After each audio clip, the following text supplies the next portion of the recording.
Hi hello. മുറ്റം colourful ആക്കാൻ പറ്റിയ നല്ലൊരു ചെടിയാണ് നമ്മുടെ കാരിക്കേച്ചർ പ്ലാന്റ് കേട്ടോ. അപ്പോൾ കാരിക്കേച്ചർ പ്ലാന്റിന് ഒത്തിരി വെറൈറ്റി ഉണ്ട്, പക്ഷെ എൻ്റെ കയ്യിൽ ഈ ഒരു വെറൈറ്റി ഉള്ളൂ. ഈ ഒരു വെറൈറ്റി മാത്രം മതി നമ്മുടെ മുറ്റം അതിമനോഹരമാക്കാൻ കേട്ടോ. അപ്പോൾ ഇതിൻ്റെ കുറച്ച് കട്ടിങ്സൊക്കെ ഞാൻ പിടിപ്പിച്ചിട്ടുണ്ട്, ഞാൻ നിങ്ങൾക്ക് കാണിച്ചു തരാം കേട്ടോ.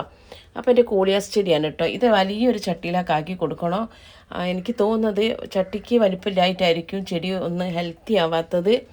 അപ്പോൾ ഇത് ചട്ടി വാങ്ങിയിട്ട് വലിയൊരു ചട്ടിയിലേക്ക് മാറ്റി കൊടുക്കണം. പിന്നെ നമ്മുടെ എന്താ പറയുക, ലോറ പെറ്റാളം തൈ ഉണ്ടായിരുന്നു, ചെറിയ തൈയായിരുന്നു. അപ്പോൾ നഴ്സറിയിൽ നിന്ന് വാങ്ങിയിട്ടുള്ളൊരു തൈയായിരുന്നു കേട്ടോ. അപ്പോൾ ഞാൻ വലിയൊരു ചട്ടിയിലേക്ക് മാറ്റിയപ്പോൾ ചെടി തന്നെ നല്ല വലിപ്പം വെച്ചിട്ടോ, നന്നായിട്ട് വലിപ്പം വെച്ചിരിക്കുന്നത് നല്ലൊരു ഫ്ലവറിങ് പ്ലാന്റ്സ് ആണ് കേട്ടോ. ഇത് സീസണൽ ഫ്ലവറിങ് പ്ലാന്റ്സ് ആണ്. അപ്പോൾ ഞാൻ അതിൻ്റെ തൈകൾ നിങ്ങളെ കാണിച്ചു തരാം കേട്ടോ. അപ്പോൾ ഇതാണ് ഞാൻ പിടിപ്പിച്ച് വെച്ചിട്ടുള്ള തൈകൾ കേട്ടോ. ഒരു 4 ഇതിൽ ഞാൻ പിടിപ്പിച്ചിട്ടുണ്ട്.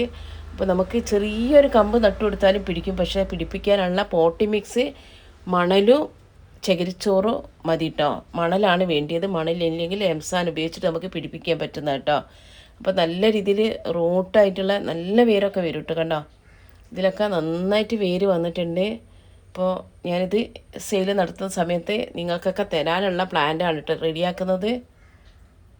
നല്ല നല്ല ഭംഗിയില്ലേ കാണാൻ, അടിപൊളിയാണ് കേട്ടോ. ഇത് നന്നായിട്ട് ഇതിന് വേര് വന്നിട്ടുണ്ട്. വേര് ഈ ഗ്ലാസ്സിലായതുകൊണ്ടാണ് ആ വേര് നമുക്ക് പുറത്തേക്ക് കാണുന്നത് കേട്ടോ. അപ്പോൾ ഞാൻ പറിച്ച് കാണിക്കേണ്ട ആവശ്യം വരുന്നില്ല.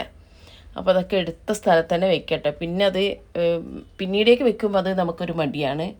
അപ്പോൾ എടുത്ത സ്ഥാനത്ത് തന്നെ കൊണ്ടുപോയി വെക്കാൻ പോവാം കേട്ടോ. അപ്പോൾ ഇങ്ങനെയൊക്കെയാണ് ഇന്നത്തെ ചെടി വിശേഷങ്ങൾ കേട്ടോ. ചെടി വിശേഷങ്ങൾ കാണിക്കുന്ന ഇന്നത്തെ ഇതൊക്കെ തന്നെയാണ്. അപ്പോൾ എല്ലാവർക്കും ഹാപ്പിയാണെന്ന് വിചാരിക്കുന്നു. എല്ലാവരും സുഖമായിട്ടിരിക്കട്ടെ. അപ്പോൾ എല്ലാവർക്കും നല്ലൊരു ഗുഡ് മോർണിംഗ് നേരുന്നു കേട്ടോ.